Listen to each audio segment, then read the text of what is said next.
que o Rio de Janeiro se torne um estado mais competitivo e inovador, algumas prioridades precisam estar na agenda dos deputados nos próximos 4 anos. A primeira delas é a regulamentação da Lei Estadual 9.809 de 2022, que institui o Sistema Estadual de Ciência, Tecnologia e Inovação do Rio de Janeiro. A segunda é a necessidade de ampliar o diálogo entre a academia e o setor produtivo. E a terceira é aumentar os investimentos no estado do Rio. Vem conferir na Agenda de Futuro de hoje.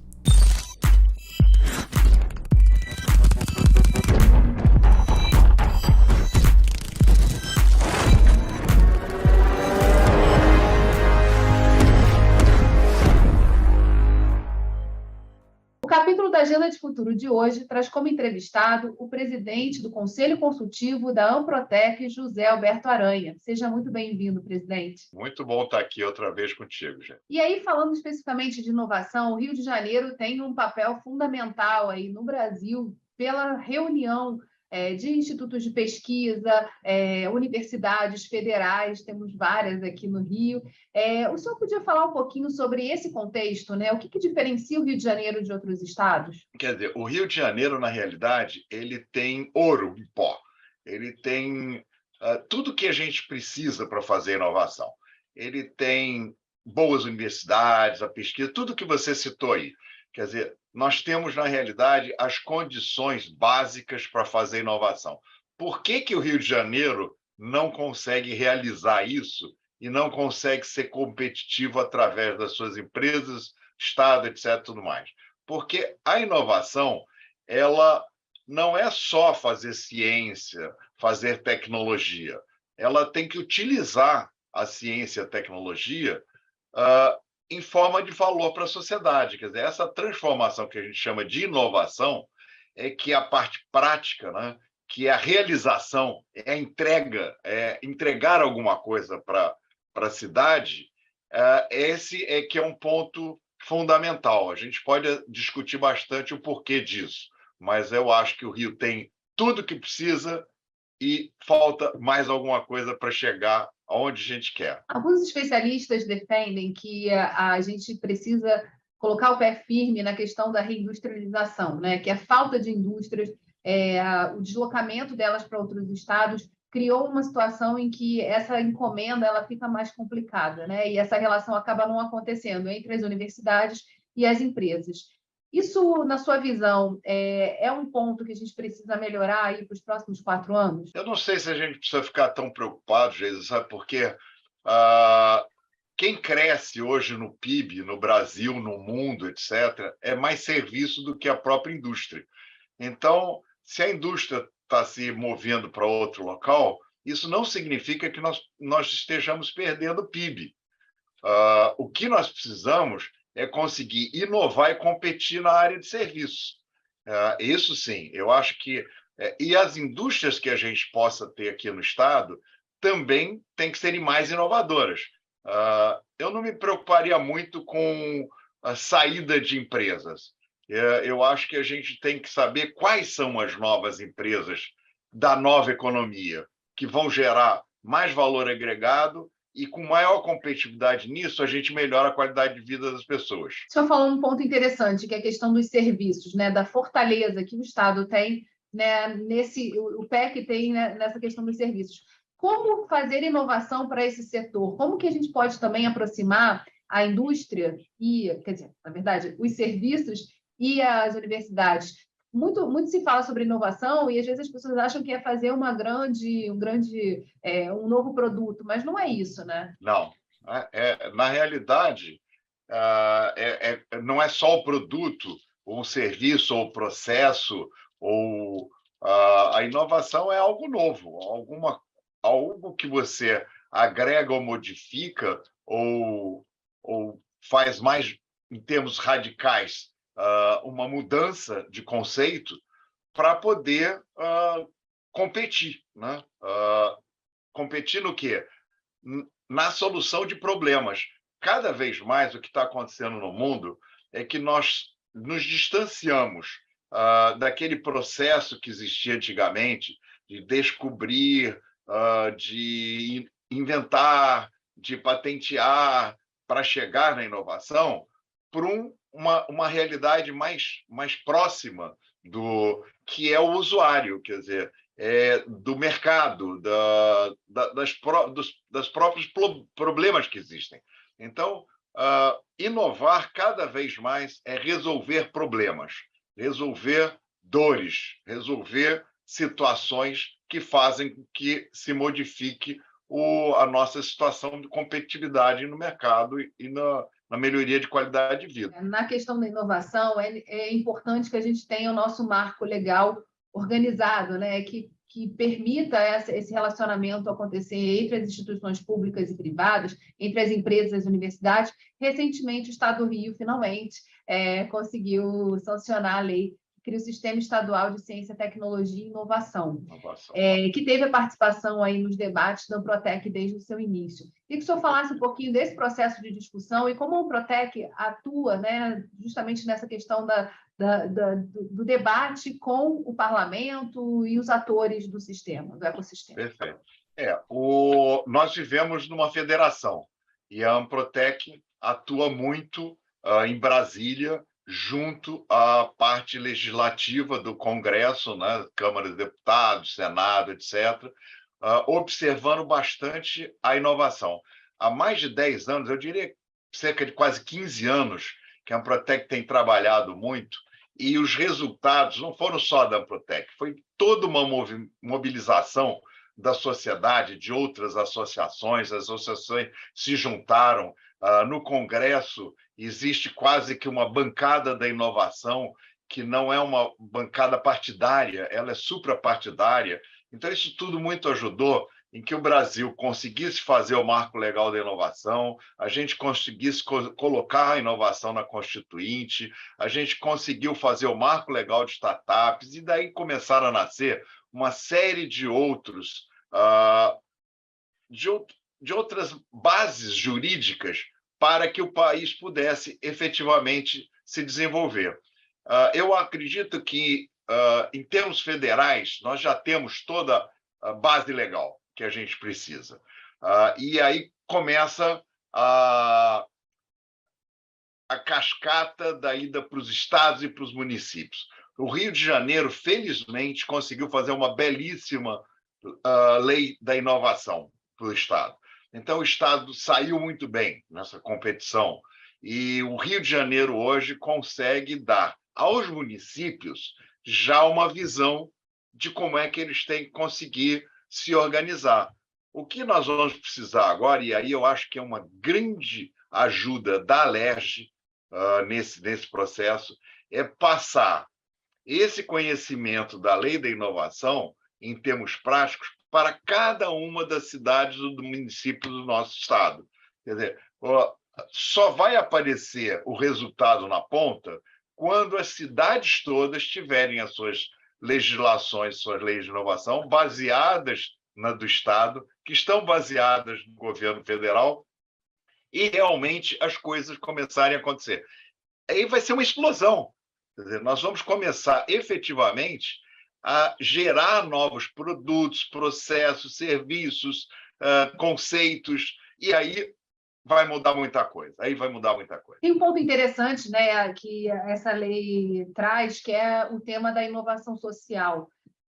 Como o Estado do Rio de Janeiro está posicionado em relação a essa inovação? Isso é algo bastante interessante. Também, em termos federais, começou todo um processo de se falar em impacto social, né? O Ministério da Indústria, Comércio e Economia, olhando também legislações que propiciassem, estimulassem o que a gente chama de startups, empreendimentos e ações e projetos que geram mais impacto social. Aliás, isso agora está até se difundindo mais numa visão de impacto social junto com sustentabilidade. Então, a gente está vendo que o impacto social também está muito ligado ao que a gente fala do verde, né? Do Rio Verde, o Rio usando as possibilidades agora das opções da sustentabilidade, no meio ambiente, essas coisas todas, e muito ligadas ao social mais estrito senso que a gente usava, que estariam dentro das favelas e dentro da baixa renda. Então, essa visão se estendeu, e eu acho que isso é muito importante. As empresas estão fazendo cada vez mais ESG, então isso está pegando. Eu acho que esse tripé é a base de desenvolvimento, e a gente tem que inovar nessas 3 áreas, nessas 3 infras. Olhar para 2030, olhar para o que vai acontecer no mundo.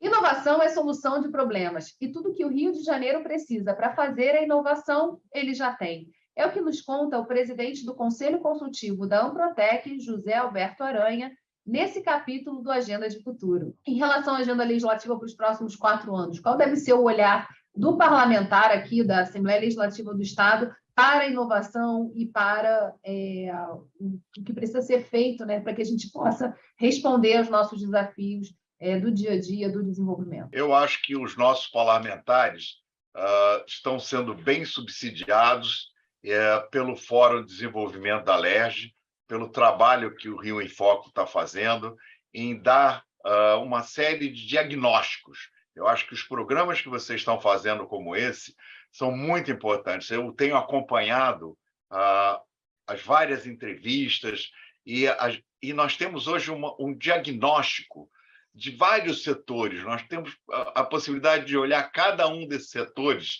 de uma maneira bastante abrangente. Então, eu acho que nós temos diagnósticos muito bons. O que falta, na realidade,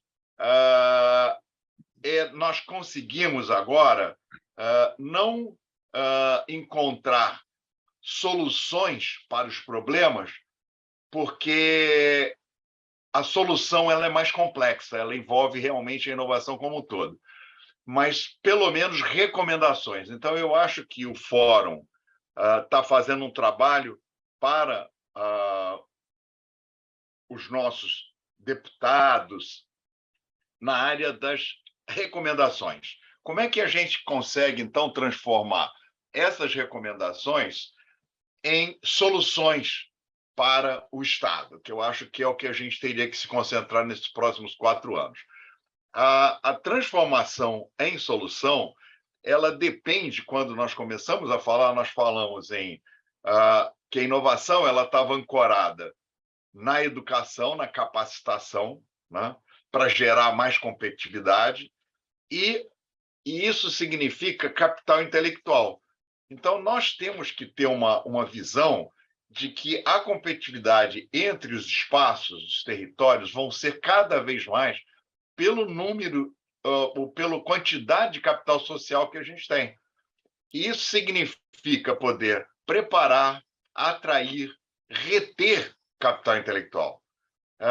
As cidades do Rio de Janeiro não é só a cidade do Rio, mas as cidades, de uma maneira geral, vão estar competindo por esse capital intelectual. Nós vamos ter que arrumar programa para trazer de volta os nossos cérebros que saíram, tanto os jovens cérebros quanto os outros cérebros mais experimentados. Nós vamos ter que conseguir ter políticas de atração dos nativos digitais, que são pessoas que trabalham no mundo da internet, que podem estar em qualquer local do mundo. E nós vamos ter, principalmente, criar ambiente. O ambiente é o atrator do capital intelectual. Se a gente for ver o que o Paul Graham fala, ele tem uma publicação chamada How to be a Silicon Valley, como fazer um Vale do Silício. Né? Como é que eu faço isso? Ele diz que nós somos 2 coisas. Nós somos dinheiro e capital intelectual, né? Nerds, que eles chamam. Mas o dinheiro ele vai atrás dos nerds no mundo inteiro. Então, na realidade, o que a gente tem que ter são os nerds, é o capital intelectual. E para atrair capital intelectual, o fator principal que ele mostra e todos os outros estudiosos, é que os ambientes sejam propícios para isso. Então, as cidades precisam ter ambientes que atraiam esses nerds. Isso significa boas universidades, né, com bons centros de pesquisa, locais onde eles possam se encontrar e eles possam poder co-criar e fazer inovação, ambiente legislativo, né, para que eles possam trabalhar, fazer suas startups. Então, eu acredito o seguinte, nós precisamos ambiente, nós precisamos pessoas e fazer cultura. Se a gente tiver uma cultura de inovação com pessoas de capital intelectual e ambientes propícios, aí nós vamos conseguir fazer das recomendações do trabalho que vocês estão fazendo, nós vamos poder gerar soluções para os problemas que a gente tem no Estado, enxergar 4 anos, 10 anos, e aí fazer um plano de implantação dessas soluções. No fundo, a gente está falando, né, da criação de um ecossistema em que todos os atores são interdependentes e complementares. Como é que a gente faz para que esse diálogo de fato aconteça? O senhor citou o Silicon Valley como o Vale do Silício, né, como uma referência. Que outras referências a gente pode ter? E mais do que isso, assim, como que o Rio, né, o estado do Rio, com as suas características, né, de capital, de megalópole, de cidades que se concentram em torno dessa capital do Rio, que é a cidade do Rio de Janeiro, a gente pode responder a esse desafio? Eu citei o Vale do Silício porque ele foi um dos primeiros, foi o nosso grande benchmark, mas hoje não é o local que mais se desenvolve em termos percentuais nos próprios Estados Unidos. Hoje se olha muito nos Estados Unidos o que a gente chama de territórios de inovação. Os territórios é uma forma mais aberta e menor do que o que a gente estava olhando anteriormente. A gente olha muito centros de inovação, muitas vezes locados dentro das próprias cidades, né? Não são mais fora das cidades. Isso significa a gente olhar cidades, por exemplo, com megalópolis como Rio ou outras grandes cidades, São Paulo, etc., em subdistritos, observar distritos de inovação. A gente precisaria dividir a cidade em distritos. E as cidades do interior como cidades, porque elas o número da população suficiente para conseguir fazer esse capital social funcionar, gerar a inovação através desses ambientes e tudo mais. Então, isso é basicamente a Amprotec, tudo que eu estou falando, que são os habitats de inovação, né? São os ambientes propícios para fazer isso. E não esquecer que a sua pergunta foi muito interessante, muito pertinente, da área social. Quer dizer, não adianta só eu olhar e fazer territórios como Vila Madalena, etc., e tudo mais em São Paulo, mas esquecer que eu tenho favelas. Quer dizer, a favela é uma cidade, a Rocinha tem 200 mil habitantes. Então, como é que essa cidade está sendo tratada para também ser um ambiente de inovação e as pessoas ali preparadas e capacitadas para poderem gerar produtos, serviços, etc., que também vão dar competitividade. Não adianta querer fazer uma cidade humana inteligente sem que a favela seja humana inteligente. Eu preciso ter uma integração desses processos.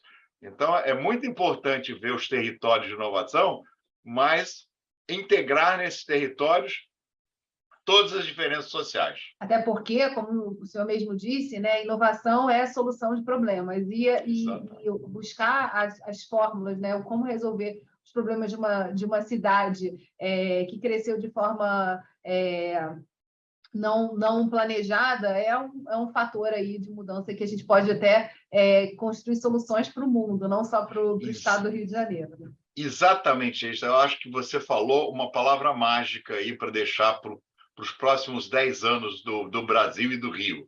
Nós temos um grande laboratório de problemas sociais no Brasil, o que nos permite e nos dá uma grande oportunidade de sermos líderes das soluções de problemas sociais. E esses problemas sociais, eles ocorrem na China, na Índia, quer dizer, a superpopulação de cidades, a a diminuição das residências, das moradias, eles são iguais. E mesmo os locais mais desenvolvidos, como Estados Unidos e Europa, estão começando a ter problemas que eles não tinham de diferença social, cada vez mais críticas. Então, o Brasil tem aí uma grande oportunidade de poder encontrar as soluções, encontrar as inovações e ser um grande exportador mundial de conhecimento e de soluções de produtos e serviços na área social. E aí, puxando para a gente finalizar aqui a nossa entrevista, como a Amprotec pode ajudar nesse desenho, né, tanto dos territórios de inovação, quanto também de soluções para os próximos 4 anos, nesse diálogo permanente dentro do Fórum Permanente de Desenvolvimento Estratégico do Estado? A Amprotec pode ajudar de algumas formas. Primeiro que a Amprotec ela é muito também enraizada por todo o país. Os associados estão em todos os estados e quase todas as cidades brasileiras. Então, isso facilita muito uma difusão de conhecimento e de apoio. No Rio de Janeiro acontece a mesma coisa. Aqui existe a REINC, que é a Rede de Incubadoras e Parques, e essa organização, também é uma rede aqui no Rio, também está distribuída por todas as cidades do Rio de Janeiro. Então, a capilaridade da Amprotec é um fator que teria que ser mais explorado, quer dizer, porque ela tem a possibilidade de, como uma associação, uma instituição, trabalhar direto, por exemplo, como a Alerj, utilizando a rede de incubadoras e parques do estado do Rio de Janeiro, para conseguir se capilarizar e utilizar o que a gente está falando aqui, porque senão isso vai ser mais uma gravação que vai parecer um paper que vai ficar parado numa prateleira. Para que isso se torne uma realidade, é necessário que o que a gente esteja conversando aqui chegue lá na ponta, vá lá na menor das cidades que tem no estado do Rio de Janeiro. E isso precisa da capilaridade do Alerj, através de todas as câmaras das cidades, a Amprotec fazendo uma grande parceria nisso, e algumas outras entidades que são entidades que também são capilares, como o SEBRAE, como o SENAC. Nós temos que saber como utilizar de uma maneira mais centralizada aqui no Rio de Janeiro ações que possam se disseminar através da capilaridade desses agentes. Então, nós precisaríamos fazer um bom trabalho desses atores, como a gente quer fazer nos ambientes de inovação. A gente não quer que os atores trabalhem juntos através de um objetivo. Nós precisamos começar a aprender isso também através das nossas instituições, a fazer isso e disseminar. E aí a Amprotec pode ajudar muito. Aranha, muito obrigada por você ter aceitado o convite de estar aqui com a gente, desenhando essa agenda de futuro aí para os próximos 4 anos e, principalmente, deixando cientes os nossos parlamentares sobre a importância da atuação e do diálogo com as instituições. Ao conhecer cada uma delas e seus potenciais, fica muito mais fácil esse diálogo acontecer de forma mais orgânica, né, e permanente. Obrigada. Perfeito. E é importantíssimo a missão e a função da Alerj nisso, porque a Alerj é, vamos dizer assim, o cérebro para poder disseminar isso através dos nossos deputados, através das câmaras de vereadores das cidades. Quer dizer, é o centro pensante. Se o Rio de Janeiro for um estado inovador, isso vai ser um grande resultado da Alerj.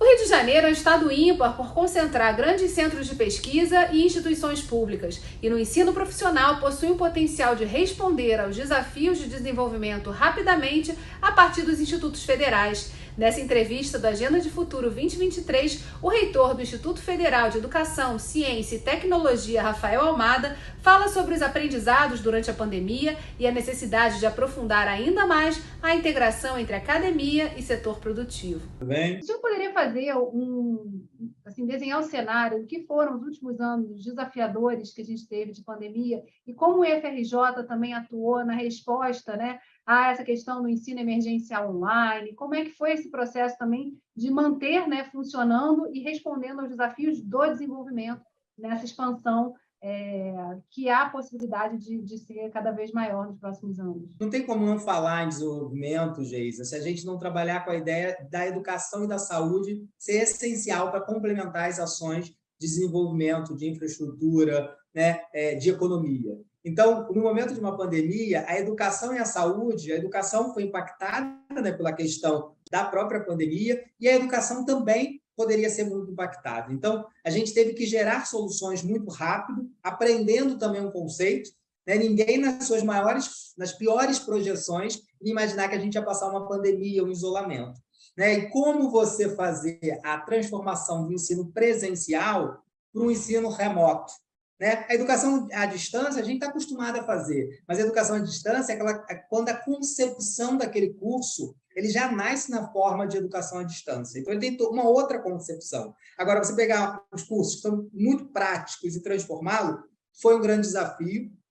A gente teve que criar as bases legais, porque também não é trivial, né? Porque todos os nossos cursos eles são presenciais e obrigatoriamente precisa ter a presença presencial na atividade. E a gente teve que criar base legal, teve que criar conectividade.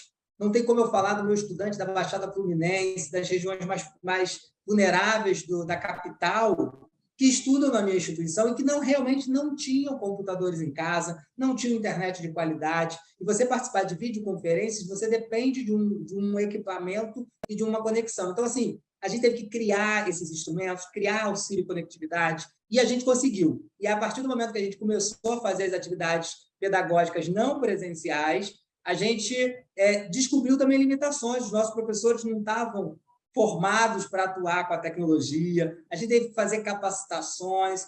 Então, assim, a educação ela superou muito nesse momento e teve que fazer um aprendizado, que hoje eu não tenho dúvida que foi um aprendizado importante, que a gente está até melhorando os nossos ensinos presenciais, né? Pensando em estratégias que complementem essa formação com atividades remotas, né, com atividades de videoconferência, com uso de tecnologia. Então, isso é um diferencial que a gente tem feito muito e a pandemia acabou fazendo a gente aprender nesse período. Então, hoje a gente já retomou, né, totalmente 100%, então a gente hoje está usando esse aprendizado para perceber o quanto a educação presencial ela também precisa muito usar a tecnologia. A tecnologia está aí para ser usada, a complementação da tecnologia, pensar ferramentas que a gente potencialize esse estudante.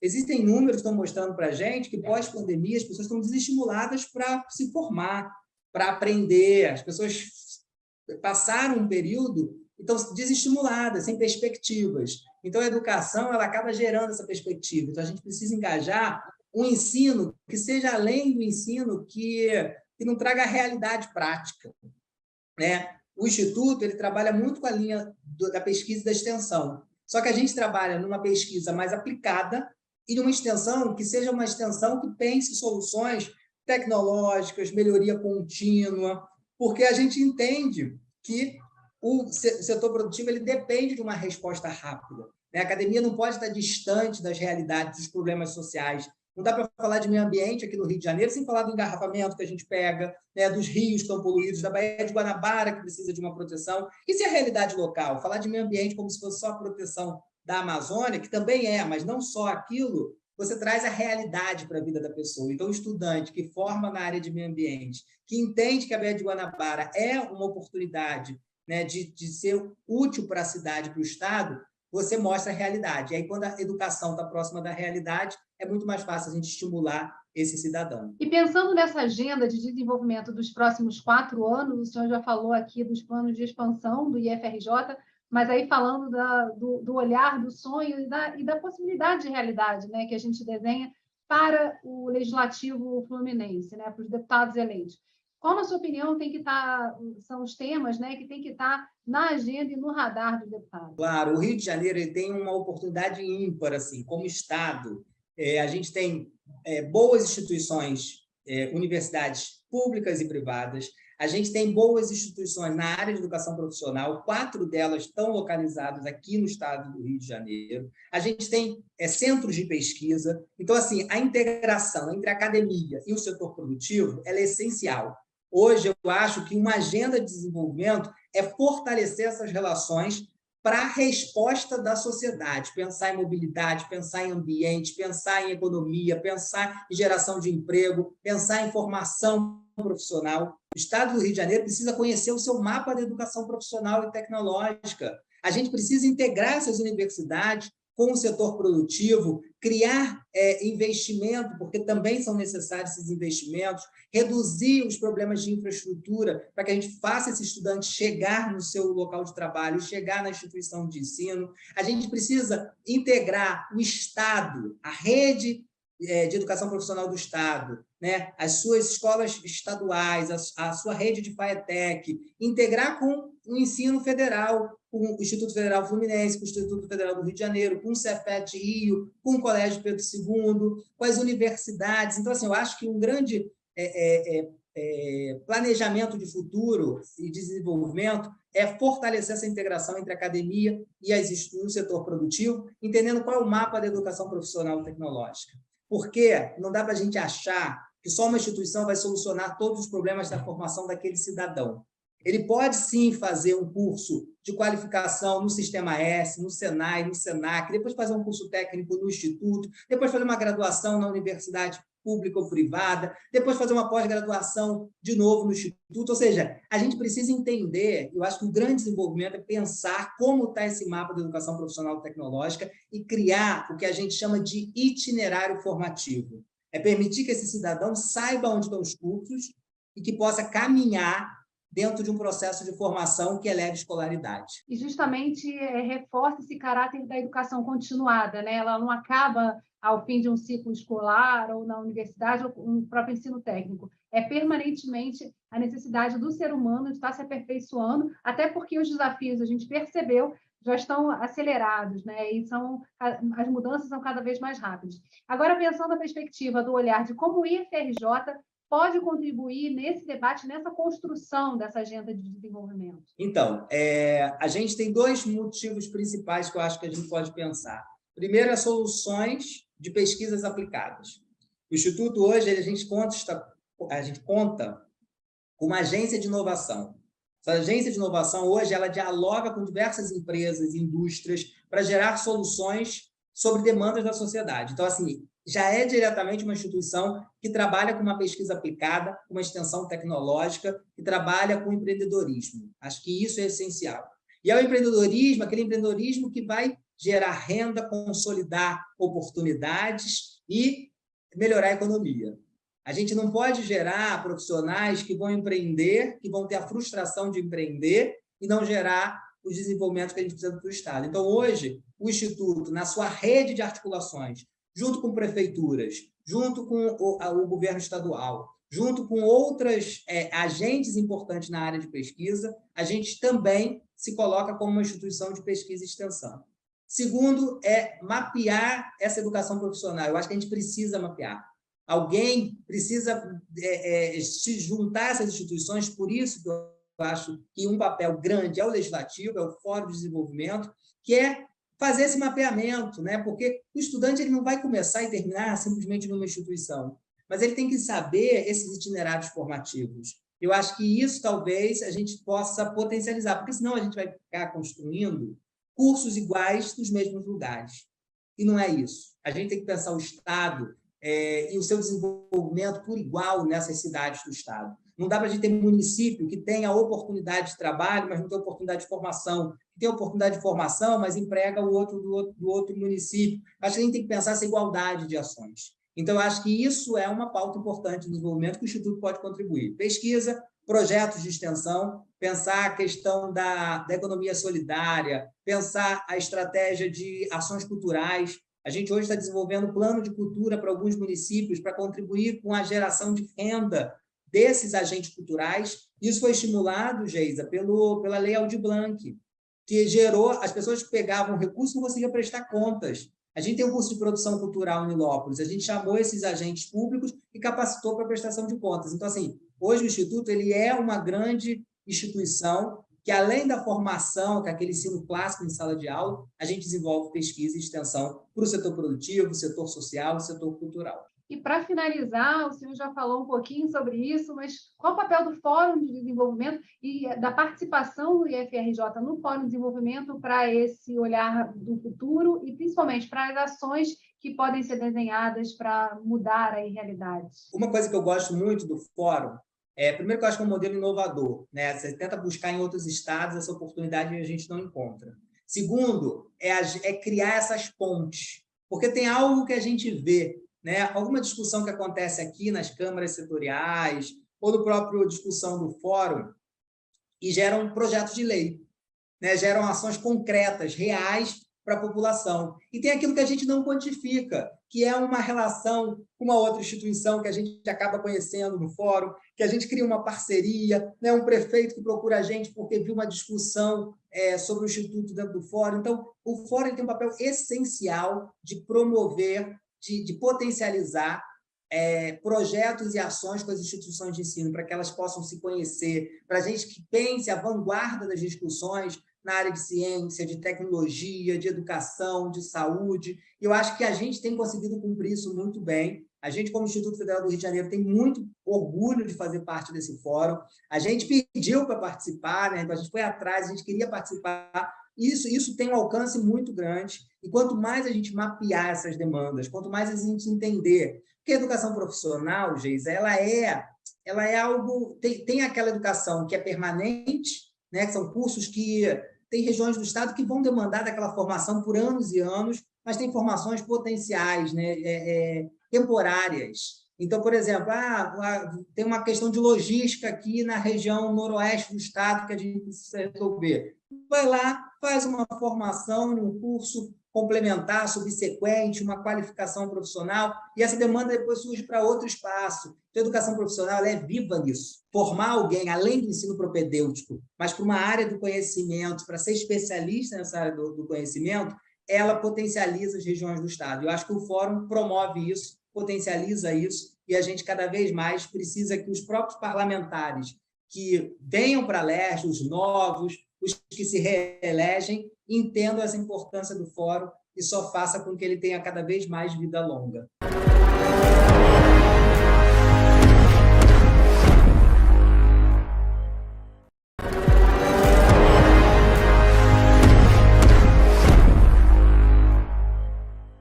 A Agenda de Futuro de hoje entrevista o presidente da Federação das Associações Comerciais e Empresariais do Estado do Rio de Janeiro, FACERJ, Jesus Mendes Costa. Oi, Jesus, tudo bem? Seja muito bem-vindo à nossa Agenda de Futuro. Tudo bem, Gis. Você poderia falar um pouquinho da atuação da FACERJ? Olha, a FACERJ é uma entidade que está em 93 municípios do estado do Rio de Janeiro. Ela representa, de uma forma geral, as micro e pequenas empresas, médias e até grandes empresas. Mas tem uma característica muito especial às associações comerciais, é que todos os diretores e participantes da associação trabalham exclusivamente da federação e das associações inteiramente de graça. E ela engloba todo o segmento econômico, comércio, indústria, agricultura, serviço, pesca, qualquer CNPJ, micro e pequena empresa, todos esses segmentos estão incluídos. Nós temos hoje mais de umas 23 a 28.300 associações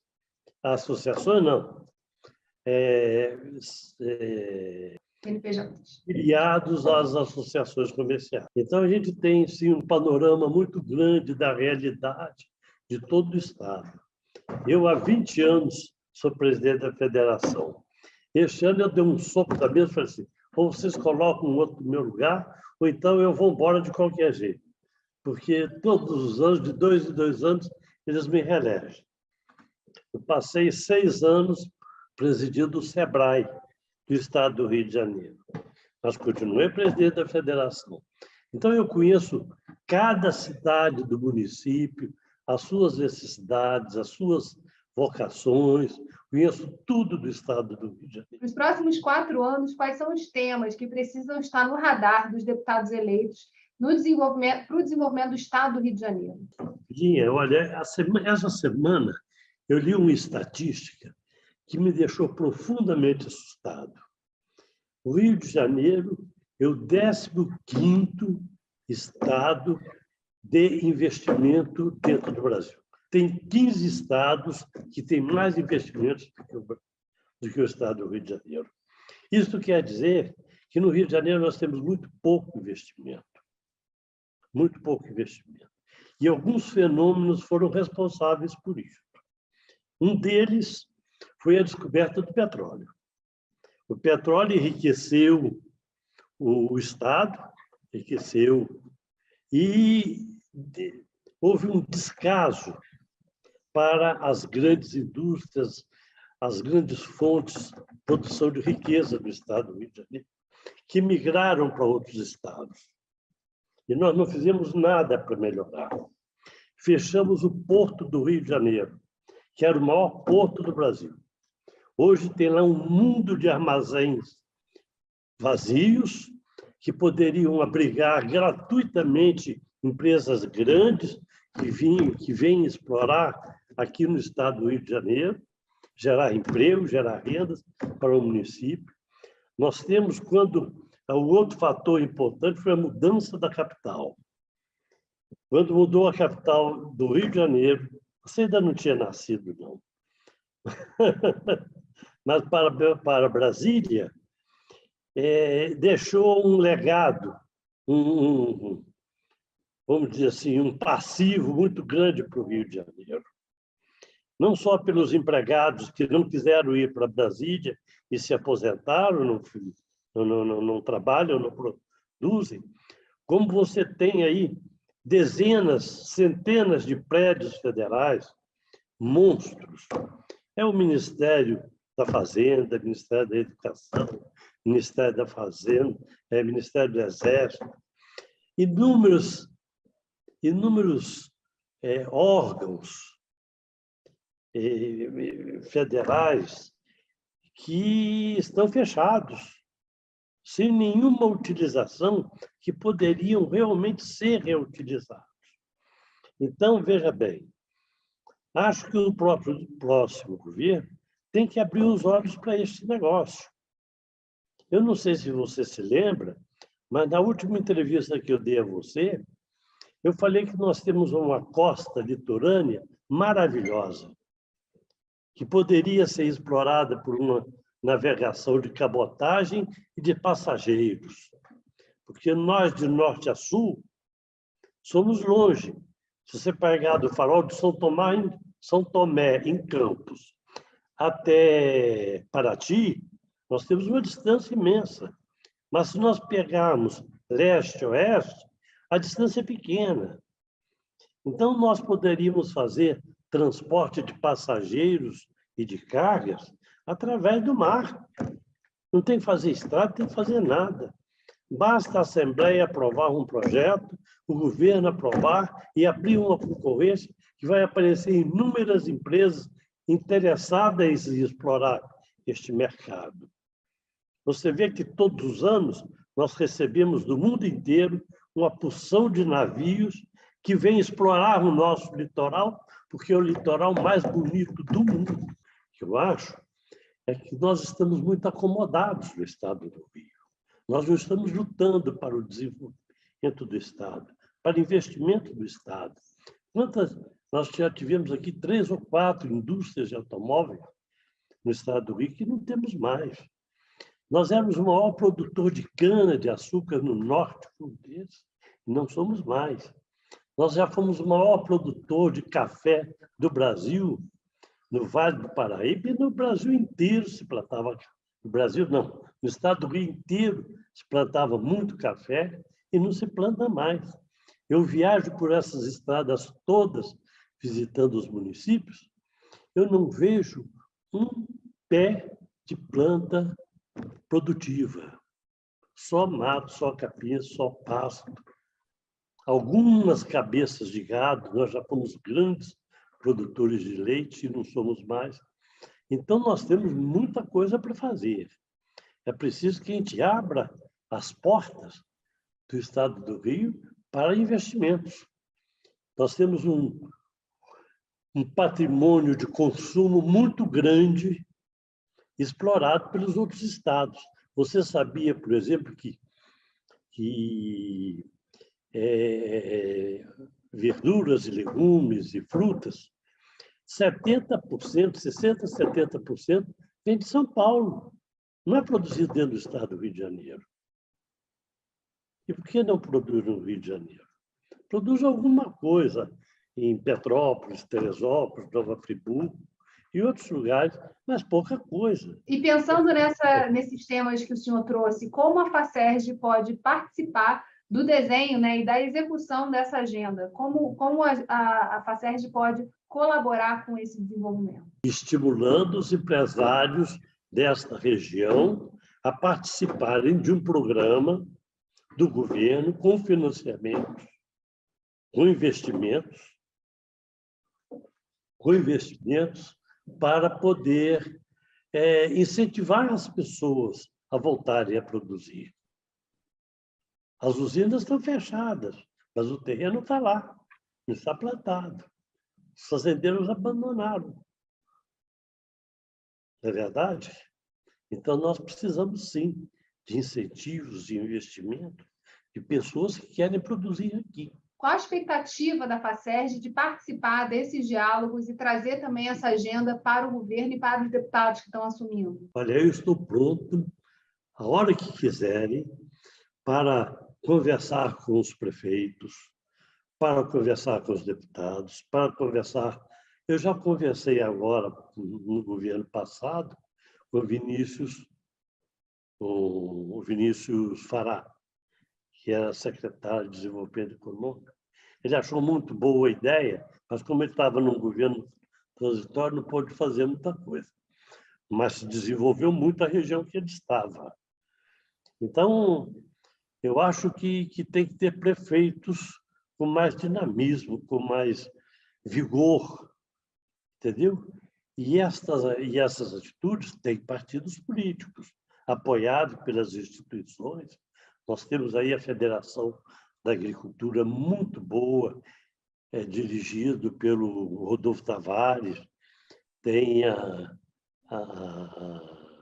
Firjan, tem a FEComércio, tem a FACERJ, são entidades que estão prontas a dar as mãos e ajudar naquilo que for possível para prepararmos esses empresários, para motivarmos esses empresários a entrarmos na luta, não só na indústria, na agricultura e também no comércio. E pensando sobre esse aspecto, né, do diálogo, qual a importância para a FACERJ de integrar o rol de instituições que compõem o Fórum Permanente de Desenvolvimento Estratégico do Estado do Rio aqui na Assembleia Legislativa? Porque é através dela é que nós podemos chegar ao parlamento, aos deputados, que são os que fazem as leis e que têm grande influência sobre os outros poderes, executivo e judiciário. É um dos poderes, né? E também poder mobilizador para que a República, para que o governo federal sinta a necessidade do Rio de Janeiro de desenvolver. Nós somos a segunda mercado consumidor do Brasil. Então, deveríamos ser também o segundo maior produtor também. Presidente, muito obrigado por ter aberto um espaço na sua agenda para contribuir e desenhar a agenda de futuro do Estado do Rio de Janeiro.